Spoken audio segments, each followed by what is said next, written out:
Tom Downey here for College Football Now as the coaches poll for the 2025 season has dropped. The preseason coaches poll done on USA Today. We're going to break it down for you, go 1 to 25, and mention the long list of teams that are also receiving votes. But if you, like me, are very excited for the return of college football, show it by liking today's video, please, and thank you. At number 1, for the first time in program history in the preseason college coaches poll, Texas. They got 28 first-place votes. Setting up a potential 1 versus 2 to begin the season, Ohio State, the reigning national champions, are at number 2. Penn State also receiving quite a few first-place votes. They've got 14 of them. They are at number 3. Georgia checks back in at number 4 with a handful of first-place votes. No first-place votes for Notre Dame, but they are number 5 in the USA Today coaches poll. Again, a bunch of college football coaches voting on this if you're unfamiliar with the way it works. Clemson did get 2 first-place votes, but they are number 6 behind Notre Dame.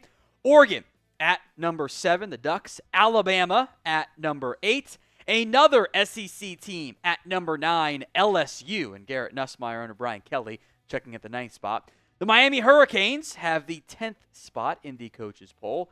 Arizona State, who was the surprise Big 12 contender last year, the reason the Big 12 didn't do a preseason poll because they all look stupid. Arizona checked in at number 11. Illinois, how about the Fighting Illini at number 12? They could be a sneaky good team. I am a little surprised they were so high on this coaches poll, but there's a bit of a gap beyond that top 10 or so. South Carolina checks in at 13, the Gamecocks and Shane Beamer, high expectations down south. Michigan at number 14 on the coaches poll. Ole Miss with a new quarterback, just like Michigan, at number 15. SMU is number 16, fresh off their college football playoff berth last season. Florida with higher expectations entering this season under Billy Napier and the return of DJ Lagway, who is a bit banged up. They're 17. Tennessee is 18 on the list with a new quarterback. Indiana at number 19, Fernando Mendoza taking over at the helm at QB. Kansas State is number 20. And we have a tie at number 21, Texas A&M and Iowa State, both splitting that 21st spot. BYU and their quarterback turmoil at number 23. Texas Tech, the Portal Kings, at number 24.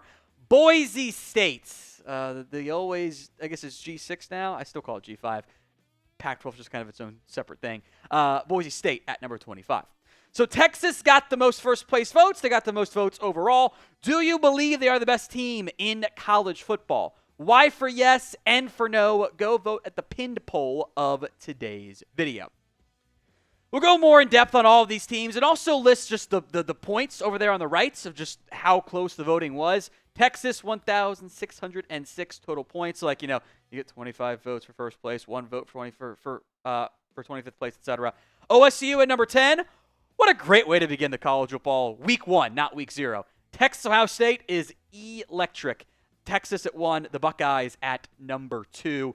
Penn State not that far behind the Buckeyes. That could be a potential 3 versus 4, 1 versus 2, 1 versus 3, top 10, it feels like guaranteed matchup later in the season in the Big Ten. Georgia is at number 4, plenty of respect still for the Bulldogs. Handful of first-place votes. Slight jump here in terms of just the vote getting. It's been closer to 50 or less each way down. Big drop-off to Notre Dame at number 3. No first-place votes, by the way, for the Fighting Irish, with sounds like maybe C.J. Carr set to be the starting quarterback there for Notre Dame. All right, the college football hoodie sale is up to 78% off at chatsports.com/college hoodie. We'll put the link in the comments section and the description of today's show. It's all the different sale hoodies, so you probably got to search by your favorite team to find it, but there's a ton of them that are available. Prep your fall wardrobe now while in August and save big time along the way. That's chatsports.com/college hoodie. Link will be in the comments section and the description of today's show. A handful of first-place votes for Clemson, which I probably would not have voted them number 1 overall. That's not where I would have put them, but I do think fringe top 5 is very fair. I also think that given what Clemson has returning, they should be viewed as a college football playoff run or bust. Like, it should be that level of expectation. Oregon, not too far behind Clemson there at number 7. They're going to have some changes at quarterback, but I think exciting changes for them. Alabama, kind of a bit of a drop-off after number 7. They check in at number 8 with, we presume, Ty Simpson to be the starter. LSU's got Garrett Nussmeier back. Another kind of, again, big drop-off. You can see the point totals there. Another steep one at number 10, the Miami Hurricanes with Carson Beck now at the helm. So kind of funny to see all the changes on that front. We'll have the AP poll when that drops next Monday, plus more college football YouTube videos. Hit that sub button so you don't miss out. YouTube.com/chatsportstv. Number 11, the Arizona State Sun Devils, 806 in terms of the voting. How about Illinois at number 12? I actually don't mind it that much. I think that's going to be like an underrated good team. I'm sure the Big Ten loves seeing the coaches' love for Illinois. That does help them boost the overall profile of the conference. South Carolina is 13th with Lenore Sellers, potential number 1 overall pick buzz. A lot of good young talent under Shane Beamer. Expectations higher than they've been in a long time for the Gamecocks. Michigan is at 14. We'll see how Sharon Moore handles things this year after ending the year on a pretty high note, right, with the game win. Ole Miss barely behind Michigan. We'll see how the new quarterback fares there. Kevin Jennings, SMU, we mentioned them at 16. Kind of a very narrow tiering there between Michigan, Ole Miss, SMU. We're talking less than 30-point differences there. Florida is at 17. Hopefully DJ Lagway's healthy. I know there's some questions on that front. I'm excited to see how Joey Aguilar, the App State by way of UCLA transfer, fares for Tennessee and that fun, prolific offense. Indiana at number 19. I liked a lot of what I saw from the Hoosiers this past season, but schedule should be at least a little bit more challenging than what it was. Kansas State and Avery Johnson, I think, is a fun young quarterback at number 20 overall behind Indiana, Tennessee.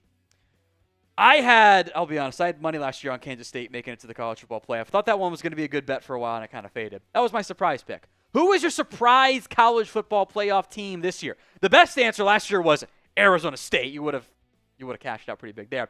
Name a surprise team who you think ends up making the college football playoff.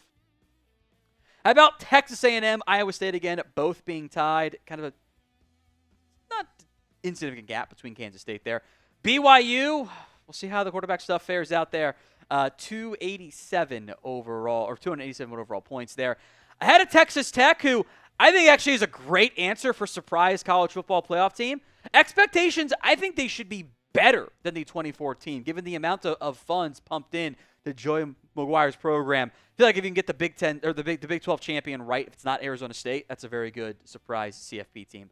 Boise State at number 25, ahead of the 26 team we'll get to. We'll go through the snubs, the others receiving votes. Who do you think got left out of the coaches poll top 25 that should have been in? Let me know in the comments of today's show. Oklahoma was the first team left out. I get there's uncertainty around Brett Venables, but the investment made, I think the offensive additions, Jaden Ott, John Mateer, like, if the schedule wasn't so daunting, I think Oklahoma should be in a CFP or bust mindset, but that schedule is super, super challenging.